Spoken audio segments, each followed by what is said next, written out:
मुंबईतील प्रसिद्ध असलेल्या डॉमिनोज आस्थापनावरती जे आहे ते एफ-डी यांनी खरं तर मोठी कारवाई केलेली आहे। एकूणच पाहिलं तर घाटकोपर असो, विलेपार्ले अशा अनेक ठिकाणे जे आहेत ते मुंबईत ही जे आहे ते एफ-डी यांनी कारवाई केली। एकूण 3 ठिकाणावरती खरं तर ही कारवाई करण्यात आलेली आहे। त्यामध्ये जर पाहिलं तर यांचे परवाने देखील जे आहे ते रद्द करण्यात आले। त्यामध्ये एफ-डी यांनी ह्या ठिकाणी कारवाई करते त्यांना जर पाहिलं तर सदर आस्थापनामध्ये 4च्या तरतुदीचे उल्लंघन आढळून आले आहे। त्याचबरोबर स्वच्छता ही अस्वच्छता या ठिकाणी पाहायला मिळाली होती।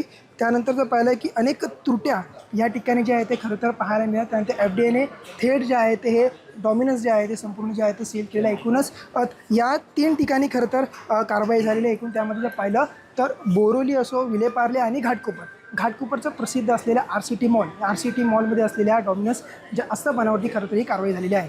अविनाश माने, जय महाराष्ट्र न्यूज, मुंबई।